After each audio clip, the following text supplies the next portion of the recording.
Next topic है हमारा, क्या है, ज्योति फ्लक्स। ज्योति फ्लक्स। तो ज्योति फ्लक्स में हमें क्या करना है, इसको इंग्लिश में कहते हैं लुमिनियस इंटेंसिटी। लुमिनियस इंटेंसिटी, ज्योति फ्लक्स, लुमिनियस इंटेंसिटी। तो ज्योति फ्लक्स का मात्रक पूछता है तो क्या होता है, ज्योति फ्लक्स का ल्यूमेन। तो सबसे पहले हम समझते हैं होता क्या है ये।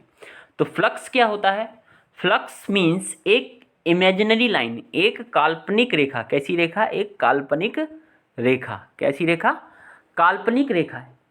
एन इमेजिनरी लाइन, एक काल्पनिक रेखा। तो सबसे पहले आप काल्पनिक रेखा समझ लो। जैसे ये अर्थ है, आपने पढ़ा है, ऐसे करके रेखाएं हैं कि नहीं, ये हॉरिजॉन्टल लाइन है, कुछ हॉरिजॉन्टल हैं और कुछ वर्टिकल हैं। तो ये जो हॉरिजॉन्टल लाइन है इन्हें कहते हैं लैटिट्यूड, अक्षांश रेखाएं, इन्हें अक्षांश रेखाएं कहते हैं। और जो वर्टिकल लाइन है इन्हें कहते हैं लॉन्गिट्यूड, यानी देशांतर रेखाएं कहते हैं, नहीं कहते हैं, ठीक है। जो नॉर्थ पोल से साउथ पोल को मिलाएं वो देशांतर लॉन्गिट्यूड, और जो ईस्ट टू वेस्ट जाएं वो होती है लैटिट्यूड, अक्षांश रेखाएं। अब ये काल्पनिक रेखाएं तो हैं, हमने अर्थ में थोड़ी ना खींच रखी हैं, ठीक है। तो ये काल्पनिक रेखाएं, ऐसे कोई काल्पनिक रेखा सपोज कर लो। फ्लक्स को समझने के लिए आप समझ जाओगे फ्लक्स क्या होता है। फ्लक्स मीन्स, पहले फ्लक्स समझोगे तभी आप लुमिनियस ज्योति फ्लक्स समझ पाओगे, ठीक है, लुमिनियस इंटेंसिटी समझ पाओगे। Flux means N imaginary line, एक इमेजिनरी लाइन। कैसी लाइन होनी चाहिए, इमेजिनरी, यानी एक काल्पनिक रेखा।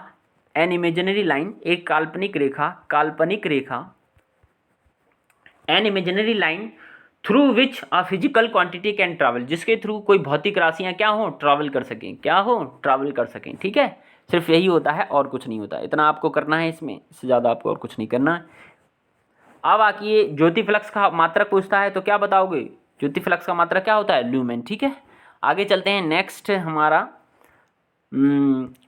हमारा टॉपिक चुंबकीय फ्लक्स। चुंबकीय फ्लक्स, इसको कहते हैं मैग्नेटिक फ्लक्स। क्या कहते हैं इसको, मैग्नेटिक फ्लक्स। अब मैग्नेटिक फ्लक्स क्या होगा, अभी आपने ज्योति फ्लक्स समझा, अब मैग्नेटिक फ्लक्स तो आपने समझ लिया ना, तो आप समझ जाओगे। अब मैग्नेटिक फील्ड की कितनी लाइनें सरफेस से पार हो रही हैं। अभी हम पढ़ रहे थे ज्योति फ्लक्स में, हमने क्या किया था, कोई भी फिजिकल क्वांटिटी कितनी बार पार हो रही है, वो था हमारा क्या, ज्योति फ्लक्स। फिजिकल क्वांटिटी कितनी बार पार हो रही है एक इमेजिनरी लाइन में। अब इसमें बस इतना समझ लो कि मैग्नेटिक फील्ड में, कोई मैग्नेटिक फील्ड में कितनी लाइनें सरफेस से क्या हो रही हैं, पार हो रही हैं। Number of magnetic field line passing through a surface, number of, इसमें क्योंकि ये मैग्नेटिक है तो यार सरफेस से मैग्नेटिक लाइन ही तो पास होंगी, मैग्नेटिक लाइन पास होंगी बस। अगर आप ज्योति फ्लक्स समझ गए तो चुंबकीय फ्लक्स समझ में आपको ज़्यादा प्रॉब्लम नहीं होगी, ठीक है। तो चुंबकीय फ्लक्स का मात्रक पूछता है तो चुंबकीय फ्लक्स का मात्रक क्या है, वेबर है, ठीक है। अब नेक्स्ट चलते हैं, आपका नेक्स्ट क्या है, तरंग दैर्ध्य। क्या है आपका, तरंग दैर्ध्य। इसके बारे में बताइए, इसके बारे में थोड़ा सा पढ़ते हैं, बढ़िया टॉपिक है एकदम। तरंग दैर्ध्य मतलब वेव, आपको पता है ना तरंग दैर्ध्य क्या कहते हैं। तरंग दैर्ध्य को किससे प्रदर्शित करते हैं, लैम्डा से। किससे प्रदर्शित करते हैं, लैम्डा से, ठीक है। तो तरंग दैर्ध्य मतलब वेवलेंथ, मतलब वेवलेंथ, वेवलेंथ, वेवलेंथ। आप वेव, मैंने इससे पहले पढ़ाया था आपको, प्रकाश का पढ़ा रहा था कुछ प्रकाश के बारे में, तब आपको वेव के बारे में अच्छी तरह से पढ़ा दिया है मैंने। तो तरंग दैर्ध्य मतलब क्या होती है, वेवलेंथ। और वेवलेंथ क्या होती है, कोई तरंग जितनी दूरी के बाद अपने आप को रिपीट करती है।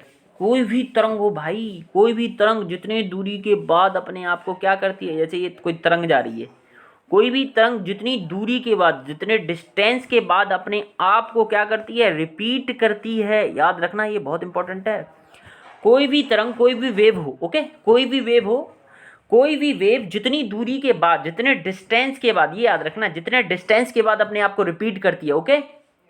कोई तरंग जितनी दूरी के बाद अपने आप को रिपीट करती है, उस दूरी को, उस तरंग का तरंग दैर्ध्य वेवलेंथ कहते हैं, okay, that is called wavelength. इसको क्या कहते हैं, वेवलेंथ कहते हैं। क्या कहते हैं, वेवलेंथ कहते हैं। अब वेवलेंथ का पूछता है कभी कभी, वेवलेंथ मतलब तरंग दैर्ध्य।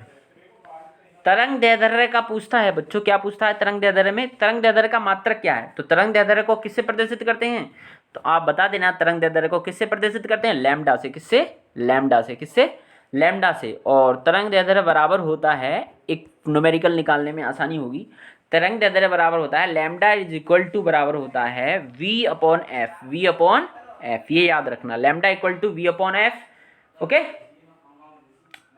अब आगे चलें, तो एफ तो आपको पता है ना, फ्रीक्वेंसी होती है, ठीक है। और वी बराबर तरंग का वेग, वी बराबर तरंग का वेग, तरंग का वेग, okay, velocity of wave, velocity of wave, and F equal to frequency, और ये मैंने पढ़ा दिया है।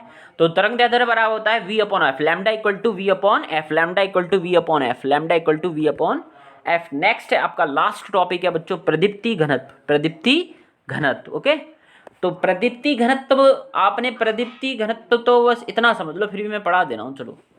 प्रदीप्ति घनत्व का इतना समझ लो, लक्स होता है, हाँ, इनके मात्रक जरूर याद करना। तरंग दैर्ध्य का मात्रक एंगस्ट्रॉम है, ये मैं भूल जाता हूँ बताने, आप वीडियो में तो है, ये आप देख लेना। तरंग दैर्ध्य का मात्रक एंगस्ट्रॉम है, ठीक है, एंगस्ट्रॉम।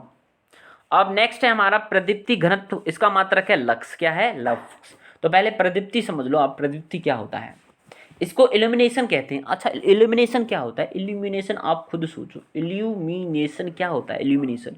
कभी आपको भ्रम हुआ है, प्रकाश का भ्रम हुआ है, लाइट का कभी भ्रम हुआ है? बस यही होता है प्रदीप्ति, और कुछ नहीं होता। प्रकाश का योजना पूर्वक उपयोग करके कोई सौंदर्य परक या व्यावहारिक प्रभाव उत्पन्न करना, ठीक है, उसको ही हम कहते हैं प्रदीप्ति, ठीक है। कोई सौंदर्य प्रकाश का योजना पूर्वक, मतलब एक प्लानिंग के थ्रू यूज करके एक सौंदर्य परक या फिर एक बिहेवियर, क्या कोई चीज उत्पन्न करना, उसे ही कहते हैं हम क्या, प्रदीप्ति, ठीक है। आज के लिए इतना काफ़ी है बच्चों, ठीक है, थैंक यू वेरी मच।